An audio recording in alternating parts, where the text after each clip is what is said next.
நாம் கர்த்தருடைய வார்த்தைக்குள்ளாய் நாம் கடந்து செல்லலாம். எடுத்து வாசிக்கலாம். யோவான் 1ஆம் அதிகாரம் 12வது வசனம். யோவான் 1ஆம் அதிகாரம் 12வது வசனம். அவருடைய நாமத்தின் மேல் விசுவாசம் உள்ளவர்களாய் அவரை ஏற்றுக்கொண்டவர்கள் எத்தனை பேர்களோ அத்தனை பேர்களும் தேவனுடைய பிள்ளைகளாகும்படி அவர்களுக்கு அதிகாரம் கொடுத்தார். பாருங்க, இங்க வசனம் போட்டிருக்குது, அவருடைய நாமத்தின் மேல் விசுவாசம் உள்ளவர்களாய் அவரை ஏற்றுக்கொண்டவர்கள் எத்தனை பேராக இருந்தாலும் சரி, அத்தனை பேர்களும் தேவனுடைய பிள்ளைகளாகும்படி அவர்களுக்கு அதிகாரம் கொடுத்திருக்கிறாராம்.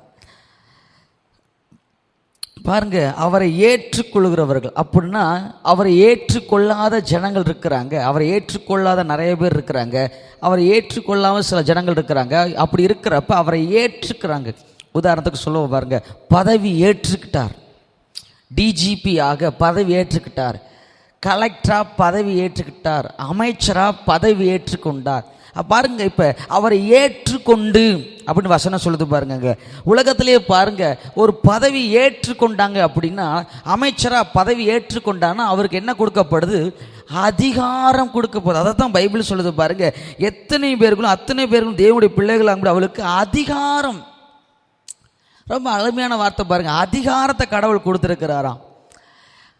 உலகத்தில் கூட அந்த மாதிரியான காரியங்கள் உண்டு, நீங்கள் நன்றாக அறிந்திருப்பீர்கள்.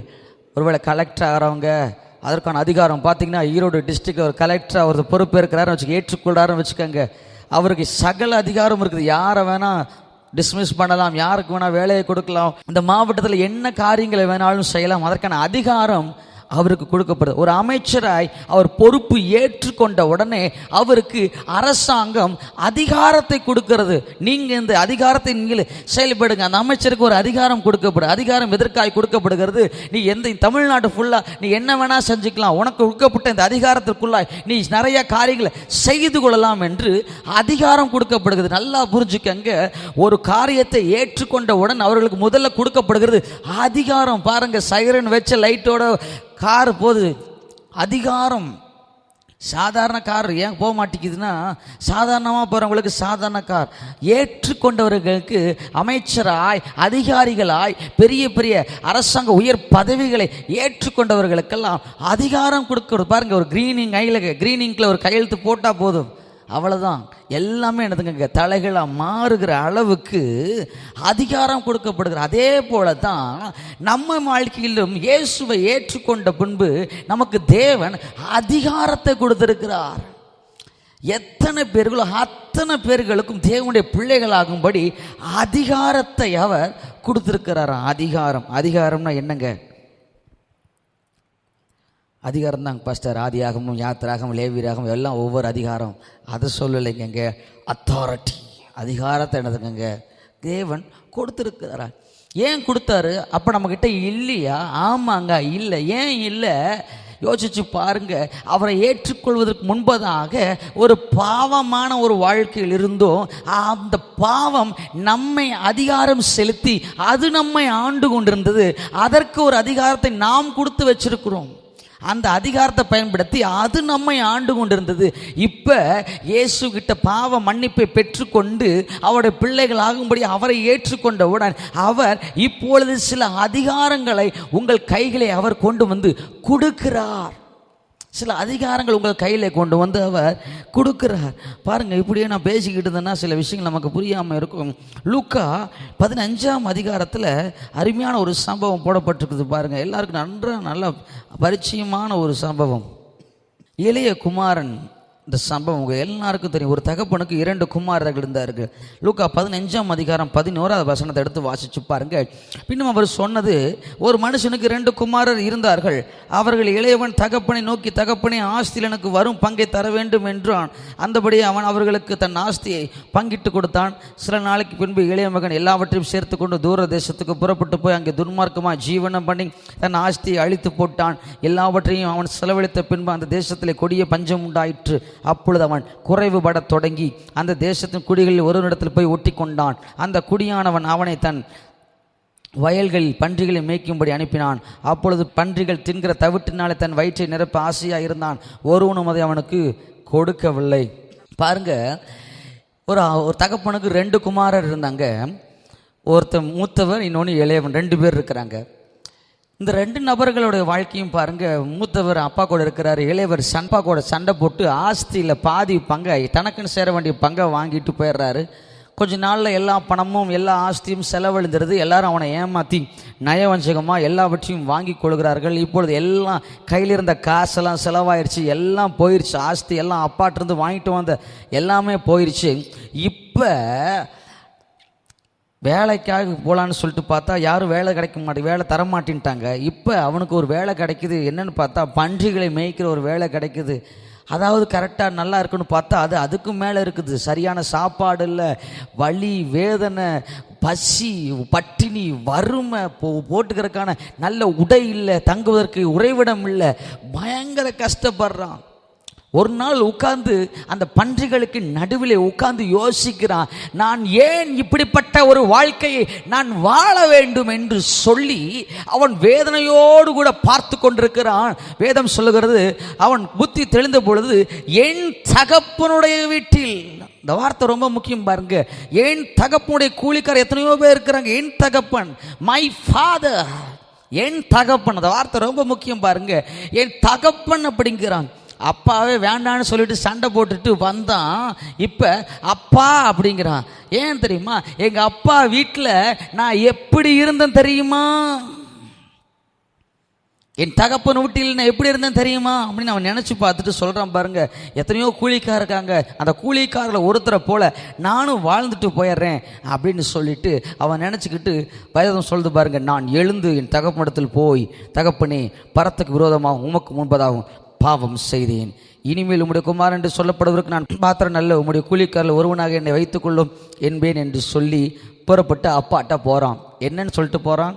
என்னை கூலிக்காரராக வச்சுக்கங்க, என்னை பையன்லாம் நினச்சிடாதீங்க, ஏதோ 10 ஒரு 11 என்னை சேர்த்து என்ன பண்ணுங்க, கொஞ்சம் நான் வேலை செய்கிறேன், இங்கே பண்ணி வைக்கிற வேலை செய்கிறேன், அந்த வேலையை விட பரவாயில்ல, அங்கே ஏதோ ஒரு மற்ற இடத்துல விட அப்பா கிட்ட வேலை செஞ்சுக்கிற மாதிரி நான் ஒரு கூலிக்காரராக இருக்கிறேன், எனக்கு பையங்கிற அந்த உணர்வு வேண்டாம், இந்த பையங்கிற அந்த காரியம் எனக்கு வேண்டாம், எனக்கு ஒரு வேலை மட்டும் போட்டு கொடுங்க.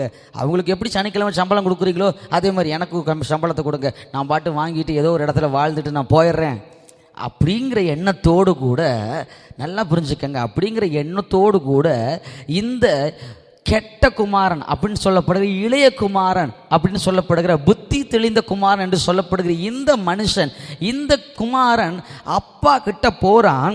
பைபிள் சொல்லுது பாருங்க, 21வது வசனம், குமாரன் தகப்பனை நோக்கி அப்படின்னு சொல்லிட்டு போன 20வது வசனத்தை வாசி, எழுந்து புறப்பட்டு தன் தகப்பனத்தில் வந்தான். அவன் தூரத்தில் வரும்பொழுது அவனுடைய தகப்பன் அவனை கண்டு மனதுருகி ஓடி அவன் கழுத்தை கட்டி கொண்டு அவனை முத்தம் செய்தான். பாருங்க, இவன் அப்பான்னு கூப்பிட்றதுக்கு நான் தகுதி இல்லைன்னு சொல்றான். இப்ப அப்பா இவனுக்கு முன்னாடி காத்திருந்து ஓடி போய் அவனை கட்டி பிடிச்சு அவனை முத்தம் கொடுத்து கூட்டிட்டு வராரு. எங்கள் தெருமுனையிலிருந்து கூட்டிகிட்டு வராரு வீட்டுக்கு கூட்டிகிட்டு வந்த உடனே வேதம் சொல்லுகிறது பாருங்க. அந்த பையன் சொல்கிறான், குமாரன் சொல்கிறான், அப்பா நான் உமக்கு விரோதம் பரத்துக்கு விரோதம் பாவம் செஞ்சேன், நான் உங்கள் பிள்ளை இல்லை அப்படின்னு சொன்ன உடனே அதெல்லாம் எதையுமே கேட்கல தகப்பன். வேதம் சொல்லுது பாருங்க, அப்பொழுது தகப்பன் தன் ஊழியக்காரை நோக்கி, நீங்கள் உயர்ந்த வஸ்திரத்தை கொண்டு வந்து, 3 காரியங்களை உங்களோடு பகிர்ந்து கொள்ள போகிறேன். முதல் காரியம் உயர்ந்த வஸ்திரம். இவன் பாருங்க, அப்பாவை தன் பாவம் நான் செஞ்ச தப்புன்னு நினைச்சு அப்பாவை ஏற்றுக்கொண்ட என் தகப்பன் அப்பாவை ஏற்றுக்கொண்ட உடனே அவருடைய பிள்ளைகள் ஆகும்படி அவர்களுக்கு அதிகாரம் கொடுத்து, அவர் நாமத்தை பற்றி விசுவாசத்தின்படி அவரை ஏற்றுக்கொண்டவர்கள் எத்தனை பேர்களோ அத்தனை பேர்களுக்கும் அவர் அதிகாரத்தை கொடுத்தார் அப்படின்றது வசனத்துல தான் நம்ம கவனிச்சுக்கிட்டு இருக்கிறோம். பாருங்க, இவன் தகப்பன் என்று சொல்லி ஏற்றுக்கொண்ட உடனே தகப்பன் நேராக போய் உயர்ந்த வஸ்திரத்தை கொண்டு வந்து கொடுக்க சொன்னார். ஏன் முதல்ல வஸ்திரத்தை கொடுக்க சொன்னார் அப்படின்னா, இந்த வஸ்திரம்ங்கிறது இங்கே போடப்பட்டிருக்கிற வார்த்தை, இங்கே போடப்பட்டிருக்கிறது, இதை இன்னும் நேரம் நம்ம ஆவிக்குரிய வாழ்க்கைக்கு நேராக இன்னும் கொஞ்சம் வெளிப்பாடுகளோடு கூட நம்ம கவனிக்க போகிறோம். ஆதியாகமம் 3ஆம் அதிகாரம் 8-9 பாருங்க. பகலில் குளிர்ச்சியான வேளை தோட்டத்தில் உலாவுகிற தேவநாயக கர்த்தருடைய சத்தத்தை அவர்கள் கேட்டார்கள். அப்பொழுது ஆதாமும் அவன் மனைவியும் தேவநாயக கர்த்தருடைய சத்தத்துக்கு விலகி தோட்டத்தின் விருட்சங்களுக்குள்ளே ஒளிந்து கொண்டார்கள். அப்பொழுது தேவநாயக கர்த்தர் ஆதாமை கூப்பிட்டு, நீ எங்கே இருக்கிறாய் என்றார். அதற்கு அவன், நான் தேவனுடைய சத்தத்தை தோட்டத்திலே கேட்டு நான் நிர்வாணியாக இருப்பதனால் பயந்து ஒளிந்து கொண்டேன் என்றான்.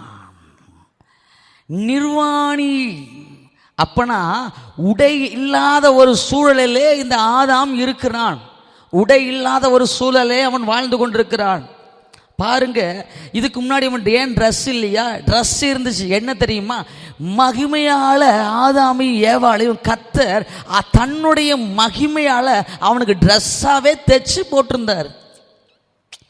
இயேசு அதாவது தன்னுடைய பிள்ளை அப்படின்னே தேவன் தன்னுடைய பிள்ளை ஆதாம் யார் வரிவிடம் வச்சா? மண்ணினால யார் உருவாக்குனா? ஆண்டவர். நம்முடைய பிள்ளையும் என் பையனா அப்படின்னு சொல்லி அவனுக்கு மகிமையே வச்சு வஸ்திரமாவே மூடி இருந்தார். அவனுக்கு மகிமையா வஸ்திரத்தை வச்சு மூடி இருந்தார்.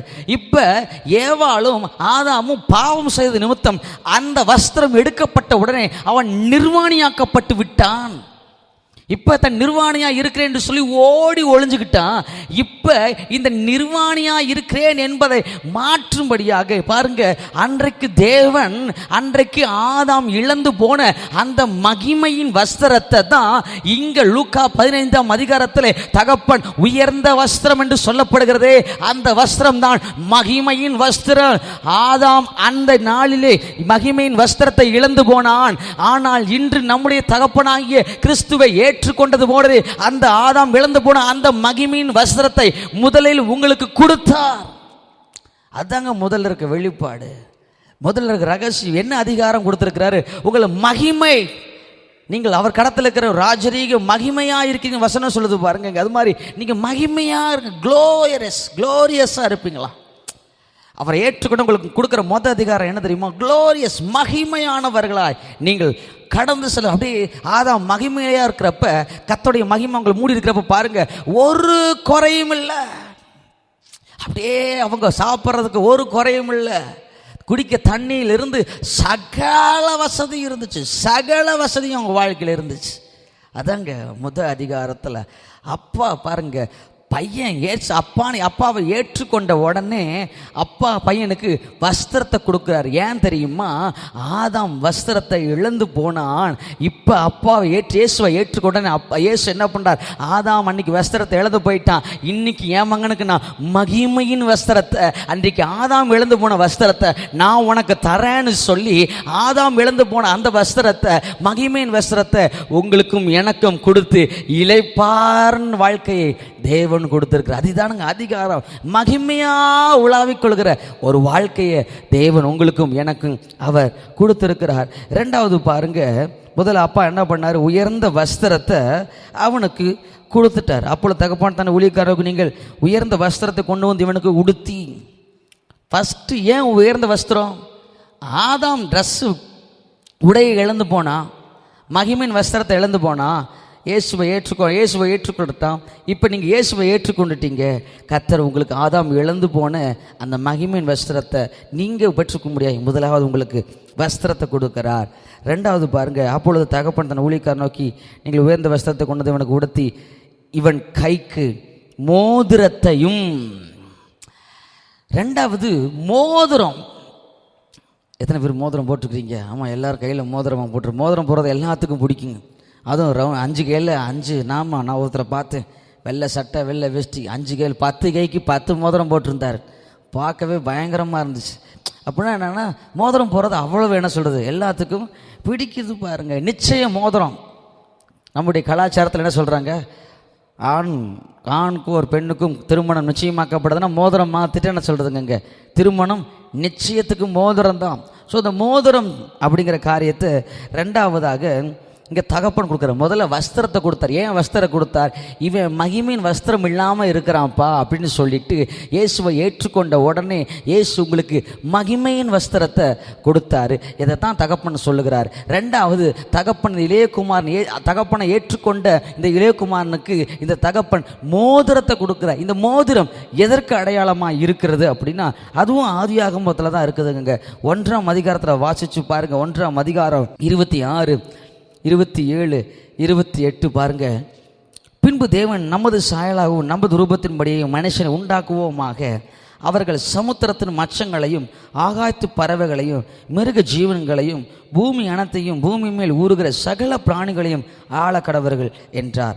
தேவன் தம்முடைய சாயலாக மனுஷனை சிருஷ்டித்தார், அவனை தேவ சாயலாக சிருஷ்டித்தார், ஆணும் பெண்ணுமாக அவர்களை சிருஷ்டித்தார். பின்பு தேவன் அவர்கள் நோக்கி, நீங்கள் பழகி பெருகி பூமியை நிரப்பி அதை கீழ்ப்படுத்தி சமுத்திரத்தின் மச்சங்களையும் ஆகாயத்து பறவைகளையும் பூமியை மேல் நடமாடுகிற சகல ஜீவ ஜந்துங்களையும் ஆண்டு கொள்ளுங்கள் என்று சொல்லி தேவன் அவர்களை ஆசீர்வதித்தார். ரெண்டாவது பாருங்க, மோதிரத்தை கடவுள், மோதிரத்தை ஃபர்ஸ்ட் உயர்ந்த வஸ்திரத்தை தகப்பன் இளையகுமாரனுக்கு கொடுக்கிறார். ரெண்டாவது மோதிரத்தை கடவுள் கொடுக்கிறார். இந்த மோதிரம் எதற்காக கொடுக்கப்படுகிறது? அதிகாரத்தை, அதாவது ஆளுகை. நீ என்ன வேணா எடுத்துக்கலாம், என்ன வேணா செய்யலாம் அப்படிங்கிற ஆளுகை எல்லாத்தையும் உனக்கு தான், மிருக ஜீவனிலிருந்து எல்லா காரியம் உனக்கு தான் அப்படின்னு சொல்லி ஆதாமு கிட்ட இனி ஆண்டு கொள்ளுங்கள் அப்படின்னு சொல்லி அதிகாரத்தை கொடுத்து வச்சிருந்தாரு. அந்த அதிகாரத்துக்கு அடையாளமாகத்தான் இளையகுமாரனுக்கு தகப்பன் மோதிரத்தை போட்டு விடுறாரு. இப்போ நான் சொல்கிறேன் பாருங்க, நீங்கள் அவரை ஏற்றுக்கொண்டுட்டீங்க. நீங்கள் ஏற்றுக்கொண்டோடனே அவர் உங்களுக்கு ஆதாம் இழந்து போன மகிமையின் வஸ்திரத்தை உங்களுக்கு கொடுத்துருக்கிறார். எப்படி இளையகுமாருக்கு தகப்பன் உயர்ந்த வஸ்திரத்தை கொடுத்தாரோ அந்த வஸ்திரம் எதற்கு அடையாளமாக இருக்கிறது?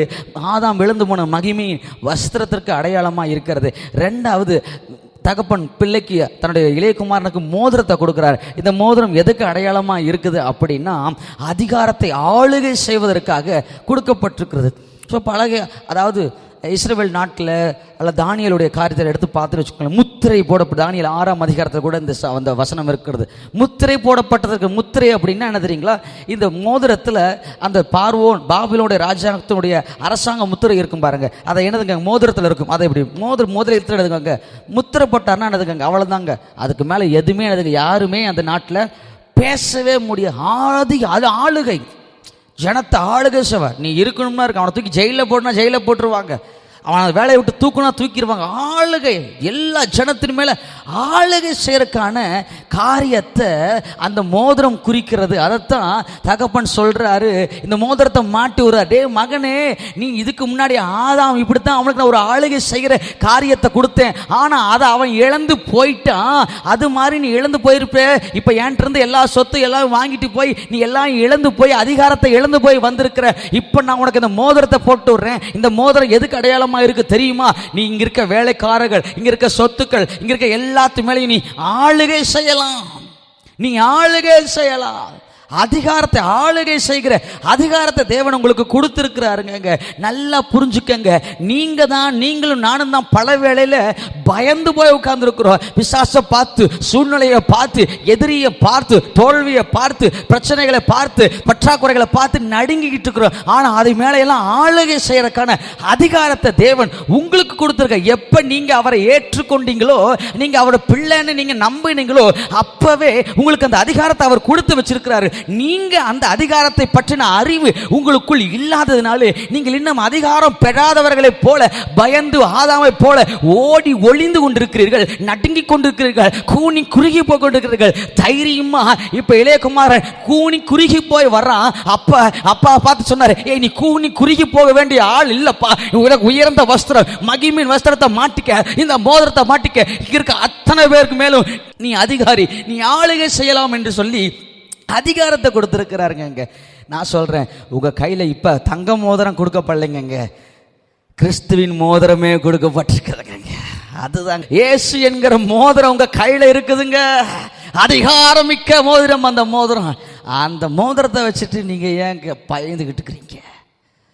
பிசாசை பார்த்து, தோல்வியை பார்த்து, பிரச்சனையை பார்த்து, பற்றாக்குறையை பார்த்து ஏங்க நடுங்கிட்டு இருக்கிறீங்க? ஆளுகை செய்யுங்க. ஆதாமுக்கு பாருங்க பிரமிப்பா இருந்துச்சுங்க. 28வது வசனத்தை பாருங்க. பின்பு தேவன் அவர்கள் நோக்கி, நீங்கள் பழகி பிறகு பூமி நிரப்புங்கன்னு சொல்லிட்டு அதை கீழ்ப்படுத்தி, சம வார்த்தை பாருங்க, அதை கீழ்ப்படுத்தி சமுத்திரத்தின் மச்சங்களையும் ஆகாயத்து பறவைகளையும் பூமியில் நடமாடுகிற சகல அந்த வார்த்தை சூப்பர் வார்த்தை பாருங்க, சகல ஜீவஜந்துங்களையும் ஆண்டு கொள்ளுங்கள். அப்படின்னா அவனுக்கு அன்னைக்கு சிக்கன் சாப்பிடணும்னா கோழி காணாம போச்சு, அன்னைக்கு மட்டன் சாப்பிடணும்னா ஆடு காணாம போச்சு. அவருக்கு என்ன வெரைட்டி, என்ன சாப்பிடணும் தோணுதோ எப்ப வேணா எடுத்து சாப்பிடலாம், எப்ப வேணா எதை வேணா செய்யலாம். ஏன்னா அத்தனைக்கு மேலையும் அதிகாரத்தை கொடுத்திருந்த. நான் சொல்றேன், இந்த பூமியின் மேல கிறிஸ்து உங்களுக்கு அதிகாரத்தை கொடுத்திருக்கிறார். அந்த அதிகாரத்தை பயன்படுத்துங்க.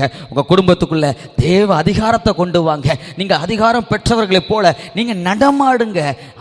அந்த அதிகாரம் பெற்றவர்களைப் போல நீங்கள் இல்லாததுனால தான் இந்த அதிகாரம் உங்களுக்கு கொடுக்கப்பட்டிருக்கிற அந்த அறிவை வேதம் சொன்ன வார்த்தை, பவுல் சொன்ன வார்த்தையின்படியாக உங்கள் மனக்கண்கள் குருடாக்கப்படும்படியாக பிசாசு சில இடத்துல அப்படி வச்சுட்டான். உங்களுக்கு அதிகாரம் கொடுத்துருக்குறான், ஆனால் நீங்கள் அதிகாரம் பெற்றுட்டீங்கிறது உங்களுக்கு தெரியாமல் மறைச்சி வச்சுட்டாங்க. உதாரணத்துக்கு போஸ்ட் ஆஃபீஸில் இருந்து உங்களுக்கு ஒரு லெட்டர் வந்துருச்சு. நீங்கள் ஐஏஎஸ் பரீட்சை எழுதுக்கிறீங்க, நீங்கள் பாஸ் பண்ணிட்டீங்க, உங்களுக்கு ஈரோடு டிஸ்ட்ரிக்டில் கலெக்டராக போஸ்டிங் போட்டுட்டாங்கன்னு போஸ்டிங் ஆர்டர் வருது. போஸ்ட்மேன் உங்கள் வீட்டுக்கு கொண்டு வந்து கொடுக்கல. இப்போ நீங்கள் என்ன நினைப்பீங்க? என்னப்பா எக்ஸாமில் பாஸ் ஆகிட்டேன், ஆர்டர் போட்டாச்சுங்கிறாங்க, ஆர்டர் போட்டாச்சுன்றாங்க, கைக்கும் வரல, ஆர்டர் வரலன்னு இருப்பீங்க. ஆனால் உங்கள் பேரில் லெட்டர் பேடு டைப் ஆகி அங்கே அரசாங்க முத்திரை இடப்பட்டு கையெழுத்து போடப்பட்டு நீங்கள் அதிகாரம், ஈரோடு பட்டணத்தில் அதிகாரம் உள்ள நபர் என்று சொல்லி உங்ககிட்ட வந்துருச்சு. இப்போ அந்த பேப்பர் எடுத்துக்கங்க, போஸ்ட்மேன் நீங்கள் இல்லாத நேரம் பார்த்து வந்து கொடுத்தாருங்க. இங்கே வீடு பூட்டி இருந்துச்சு, அப்போ வாசலில் போட்டு போயிட்டாரு. அது காற்றுக்கு கதவு சந்தில் போய் மாட்டிக்கிச்சு. இது உங்களுக்கு தெரியவே இல்லை. நீங்கள் எப்படி இருப்பீங்க? எப்பவும் போல் அதே டிவிஎஸ் 50ல் அதே சாதாரண வாழ்க்கையில் என்னப்பா நீ ஐஏஎஸ்? ஆமாங்க, பாஸ் எல்லாம் பண்ணிட்டேன், எல்லாம் வந்துருச்சுங்க. என்னப்பா இன்னும் கஷ்டப்பட்டு இருக்கிற? ஆமாங்க, ஐஏஎஸ் பரீட்சை எழுதி பாஸ் எல்லாம் பண்ணிட்டேங்க. ஆனால் பிள்ளை போஸ்டிங்லாம் போட்டாச்சுன்றாங்க, ஆனால் இங்கே தான் இன்னும் லெட்ரு வரல, ஒன்றும் வரல. எப்பா லெட்ரு போட்டாச்சு, உன் வீட்டுக்கு வந்தாச்சு, நீ அதை பார்க்காதனால, அது உனக்கு தெரியாதனால நீ இன்னுமே அந்த அதிகாரத்தை செயல்படுத்த முடியாதபடி தோற்று போன ஒரு வாழ்க்கை வாழ்ந்து கொண்டிருக்கிறார் என்பதை உணர்ந்து கொள்ளுங்க. உங்களுக்கு தேவன் அதிகாரத்தை கொடுத்திருக்கிறார். தைரியமா அதிகாரத்தை பயன்படுத்துங்க. உங்களுக்கு குறைவுபட்டிருக்குதா? திராட்சரசம் குறைவுபட்ட பொழுது இயேசு சொன்னார், எடுத்து ஊத்துப்பா அப்படின்னாரு. எத்தனை பேர் சொல்ல முடியும்? அப்படி சொல்லுவீங்களா? சாப்பாடு தீந்து போச்சு, அப்பா அரிசி எடுத்து கொட்டு அப்படி சொல்லுவீங்களா? தீந்து போச்சா, என்னப்பா பண்றது? ஏது பதறிடுவீங்க. அந்த ஹோட்டலுக்கு போலாமா, இந்த ஹோட்டலுக்கு போலாம். அதிகாரம் படைத்தவர்களாய் உங்க பீரோவில் காசே இல்லை, மாச கடைசி ஆயிடுச்சு, லோனுக்கு கட்டணும் காசுல, என்ன பண்ணுவீங்க? அதிகாரத்தை தேவன் கொடுத்திருக்கிறார். அப்படி மகிமையின் ஐஸ்வர்யத்தின் குறைவுகள் எல்லாம் நிறைவாக்கப்படும். நான் நிறைவுள்ளவனாய் இருப்பேன், ஏன்னா கிறிஸ்து எனக்காய் கல்வாரி சிலுவிலே ஐஸ்வர்யத்தை எனக்கு சம்பாதித்து வைத்திருக்கிறார் என்கிற அதிகாரத்தை நீங்க எடுத்து பேசணும். அதாங்க அதிகாரம். ஆளுக பணத்தின் மேல உங்களுக்கு ஆளுகையை கொடுத்திருக்கிறார். ஐஸ்வர்யத்தை ஆளுகையை கொடுத்து வச்சிருக்கிறார். ஆதாம் இதெல்லாம் இழந்துட்டான். அதையெல்லாம் கர்த்தர் இளையகுமார் வந்த உடனே பாருங்க, இதெல்லாம் இழந்துட்டு தான் போனான். இதையெல்லாம் இல்லாம தான் இளையகுமார் இருந்தான். அதனால தான் இளையகுமார் திரும்பி வந்தோடனே அப்பா அவனுக்கு முதல்ல மகிமையின் வஸ்திரம் அப்படின்னு கூடப்படுகிற உயர்ந்த வஸ்திரத்தை கொடுக்கிறாரு. ரெண்டாவது முத்திர மோதிரம் அப்படின்னு சொல்லப்படுகிற மோதிரத்தை கொடுத்துடுறாரு. ரெண்டு காரியத்தை நம்ம பார்த்துட்டோங்க. மோதிரம் எதற்கு கொடுத்து? ஆளுகை செய்வதற்கு. உங்கள் கையில் மோதிரம் இருக்குதா? நான் தங்க மோதிரத்தை சொல்லுங்க. ஏசு என்கிற மோதிரத்தை நீங்கள் இயேசுவை ஏற்றுக்கொண்டிருப்பீங்க அப்படின்னா உங்கள் கையில் அதிகாரம் இருக்குதுங்க. நான் சொல்கிறேன், நீங்கள் எந்த தைரியமாக போய் சொல்லுங்கள். உங்களை நடுங்க வைக்கிற எந்த காரியமாக இருந்தாலும் சொல்லுங்கள். அந்த தைரியத்தில் தான் பேதுரு சொன்னார், எப்பா வெள்ளியும் பொண்ணு ஏன்ட்ட இல்லைப்பா, ஆனால் எனக்கு கொடுக்கப்பட்டிருக்கிற அதிகாரம் எனக்கு கொடுக்கப்பட்டிருக்குது. எந்த அதிகாரத்தை பார்த்து சொல்கிறேன், இயேசுவின் நாமத்தினால் எழுந்து நட. இதாங்க அதிகாரம், இதாங்க அத்தாரிட்டி.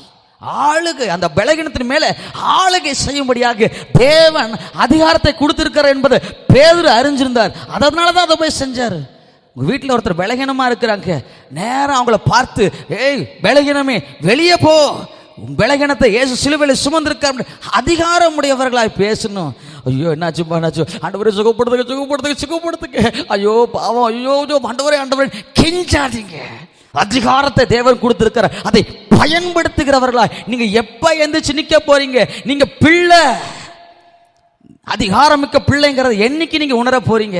இன்னும் கூனி குறுகி கொண்டே இருக்கிற வாழ்க்கையை தேவன் உங்களுக்கு கொடுக்கலைங்க. அவருடைய நாமத்தை பற்றும் விசுவாசத்தினாலே அவரை ஏற்றுக்கொண்டவர்கள் எத்தனை பேர்களோ அத்தனை பேர்களும் தேவனுடைய பிள்ளைகளாகும்படி அவர்களுக்கு அவர் அதிகாரம் கொடுத்திருக்கிறார். அதிகாரம் மகிமையின் வஸ்திரம், இரண்டாவது அதிகாரம் மோதிரம் என்கிற ஆளுகையை தேவன் உங்களுக்கு கொடுத்துக்கிறார். மூன்றாவது கடைசியமான காரியத்தை சொல்லி முடிக்கிறோம் பாருங்க. அதே லூக்கா 15ஆம் அதிகாரத்தை எடுத்துக்கொள்ளுங்க. அங்கே போடப்பட்டிருக்கு, மோதிரத்தை போட்டாரு. மோதிரத்தை போட்ட உடனே அதே இதில் பாருங்க, அப்பொழுது தகப்பன் தன் ஊழியக்காரரை நோக்கி, நீங்கள் உயர்ந்த வஸ்திரத்தை கொண்டு வந்து இவனுக்கு கொடுத்துங்க, இவன் கைக்கு மோதிரத்தையும் கால்களுக்கு பாதரட்சைகளையும் போடுங்கள். பாதரட்சையை போட்டுடுங்க. சப்பா செருப்பை கொஞ்சம் போட்டுடுங்கப்பா அப்படிங்கிறாரு. ட்ரெஸ்ஸு பரவாயில்ல, யோசிச்சு பாருங்க. ட்ரெஸ்ஸு ஏதோ ஒரு ராஜாங்கத்துக்கு அதிகாரத்துக்கு மேட்ச் ஆகுது, பரவாயில்ல. கொஞ்சம் மோதிரம், ஓ அது கரெக்டாக இருக்கும் அதிகாரத்துக்கு. அது என்ன பாதரட்சை, ஸ்லிப்பர், செருப்பு எதுக்கு போட்டுவிட்டாரு? அவன் என்ன முள்ளுவெளியில் குடியிருக்கிறான்? அவன் அரண்மனையில் குடியிருக்கிறான். அரண்மனையில் குடியிருக்கிறவனுக்கு எதுக்கு செருப்பு?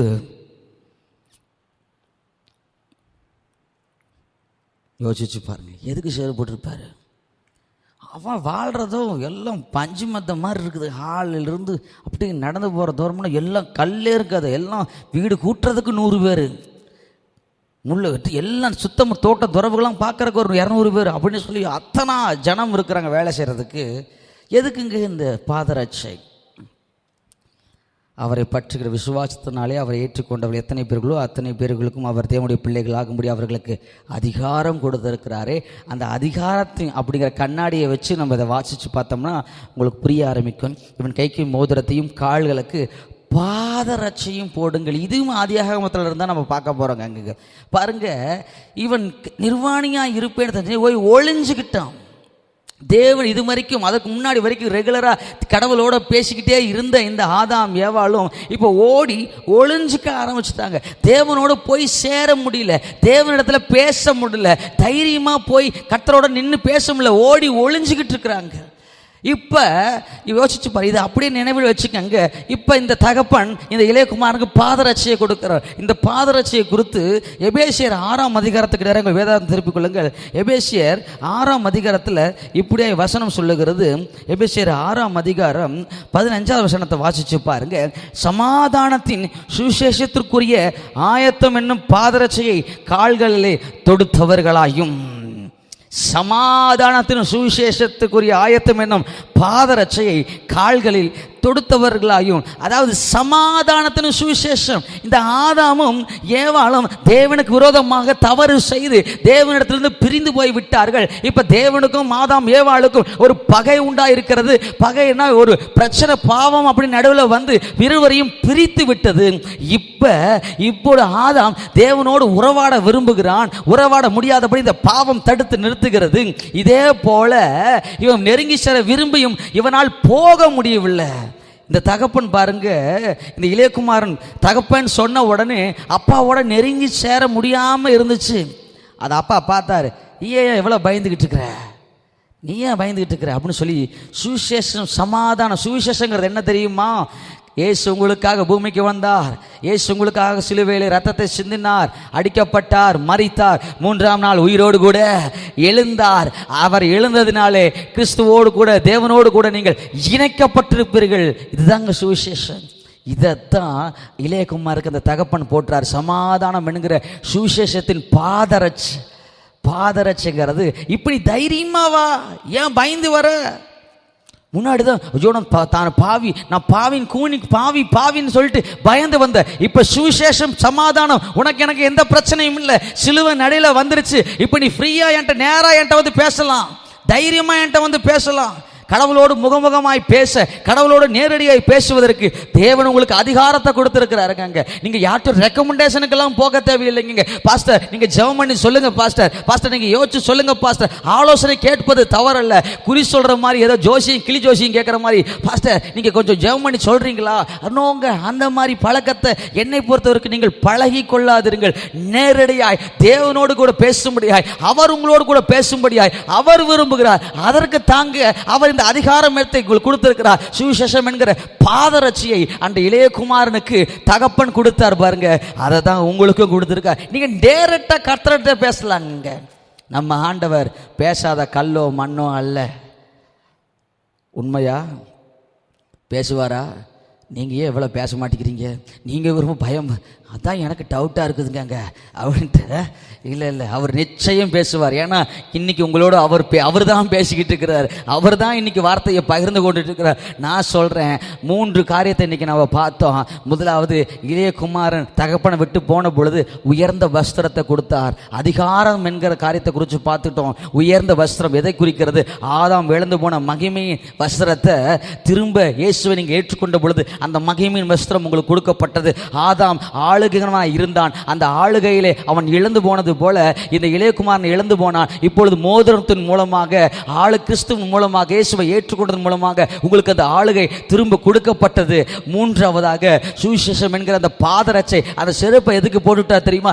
நீ எப்ப வேணாலும் என்கிட்ட வந்து பேசலாம். நீ ஏன் ஓடி ஒளிஞ்சு பேசிக்கிட்டு இருக்கிற? நீ எங்க சுத்தி அவங்ககிட்ட சொல்லி இவங்ககிட்ட சொல்லி நாலாவது மூணாவது ஆள் மாதிரி என்ன பார்க்கற? நான் அப்பாடா, என்கிட்ட வந்து பேசுறான் மகனே. அப்பாவும் பிள்ளையும் பேசிக்கிற அந்த உறவை இந்த அதிகாரம் கொடுத்திருக்கிறதுங்க. மாபெரும் பாக்கியம் பெற்றவர்கள் நீங்களும் நானுங்க. யோவான் அந்த அதிகாரத்தை வாசித்து நம்ம நிறைவு செய்ய போகிறோம். யோவான் 1ஆம் அதிகாரம் 12வது வசனத்தை எடுத்து வாசிக்கலாமா?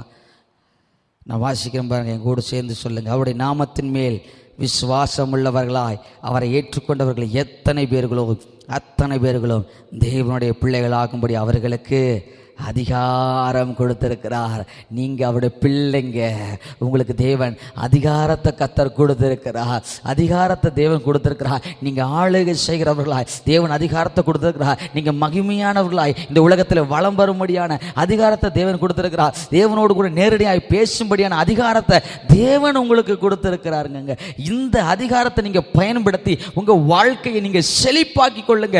எத்தனை பேர்கள் அத்தனை பேர் இந்த அதிகாரத்தை எதுக்காக கொடுத்திருக்கார் தெரியுமா? உங்க வாழ்க்கை நீங்க வெற்றியின் வாழ்க்கை, நீங்க செழிப்பின் வாழ்க்கை, ஆசீர்வதிக்கப்பட்ட ஒரு வாழ்க்கை வாழ்வதற்காக கொடுத்திருக்கிறார். இந்த அதிகாரத்தை பெற்றுக்கொண்டவர்களாய் நீங்க பெற்றுக்கொண்டவர்களாய் இருக்கிறீர்கள் என்பதை நீங்க புரிந்து கொண்டு அதை செயல்படுத்த ஆரம்பிக்கின்ற பொழுது உங்க வாழ்க்கையில தோல்வி என்பதே இல்லைங்க. நான் சொல்றேன், அதுக்கப்புறம் இந்த இளையகுமாரன் வாழ்க்கையில பஞ்சமே வரல. ஏன் தெரியுமா? ஏற்கனவே பழைய நிறைய வஸ்திரம் போட்டிருந்தான். அந்த வஸ்திரமெல்லாம் போய் இப்போ புதுசாக ட்ரெஸ்ஸை போட்டுறாரு அப்பா. அது மகிமின் வஸ்திரம். மோதிரத்தை போட்டுறாரு, ஆளுக பாதரட்சையை போட்டுறாரு. அப்பாவை பார்க்கறக்கு, முகத்தை பார்க்கற கூட மறைஞ்சிருந்தவன் இப்போ நேராக அப்பா கூட பேச ஆரம்பிச்சுட்டான். அந்த நாளில் இருந்து அவன் வாழ்க்கையில் ஒரு குறையுமே இல்லை. ஏன் தெரியுமா? அவனுக்கு அப்பா அப்படிங்கிற அவனை ஏற்றுக்கொண்ட உடனே அவனுக்கு சில அதிகாரத்தை தகப்பன் கொடுத்தார். அதே போல் இயேசுவை ஏற்றுக்கொண்ட உங்களுக்கு அவர் அதிகாரத்தை கொடுத்திருக்கிறார். அந்த அதிகாரத்தை நீங்கள் பெற்றுக்கொண்டிருக்கிறீர்கள். அந்த அதிகாரத்தை குறித்து யோசிங்கள். அந்த அதிகாரத்தை செயல்படுத்துங்க. குடும்பத்தில் செயல்படுத்துங்க, பிள்ளைகள் வாழ்க்கையில் செயல்படுத்துங்க, எதிர்காலத்தில் செயல்படுத்துங்கள். நிச்சயமாக உங்கள் வாழ்க்கை ஆசீர்வதிக்கப்பட்டதாய் செழிப்புள்ளதாய் மாறும். பயந்து பயந்து எவ்வளவு காலம் ஓடி ஒளிய போறீங்க? அதிகாரத்தை பயன்படுத்துறவர்களாய் தைரியமா நில்லுங்க. கர்த்தர் உங்கள் வாழ்க்கையை உயர்த்துவார். நாம் இருக்கிற இடத்துல எழுந்து நின்று நாம் ஜெபிக்கலாம்.